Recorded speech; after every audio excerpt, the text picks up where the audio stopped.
বিসমিল্লাহির রহমানির রহিম।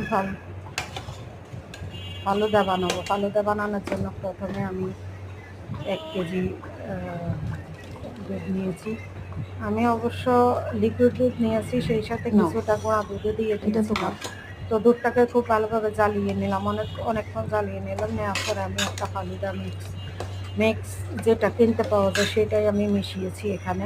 তারপরে একটু দুধটাকে ঘন করে নিলাম। ঘন করে নিয়ে যখন দেখা গেছে যে আমার ফালুদাটা হয়ে গিয়েছে, তখন কিন্তু আমি তুলে নিয়েছি। তুলে নেওয়ার পরে যেটা হয়, একটু ঠান্ডা হইলে তো একটু ভালোই ঘন হয়ে যায়। তো সেই ক্ষেত্রে আমি প্রথমেই আপনারা দেখতে পেয়েছেন আমি ফালুদার সাথে কিছু ফল মিশিয়েছি। ফল বলতে শুধুমাত্র এখানে মিশিয়েছি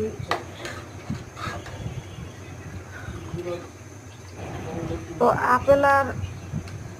আপেল এবং কলা আমি ছোট ছোট টুকরো করে কেটে নিয়ে আমি মিশিয়ে দিয়েছি। আর 1-1.5 ঘন্টার জন্য ফ্রিজে তুলে রেখেছি।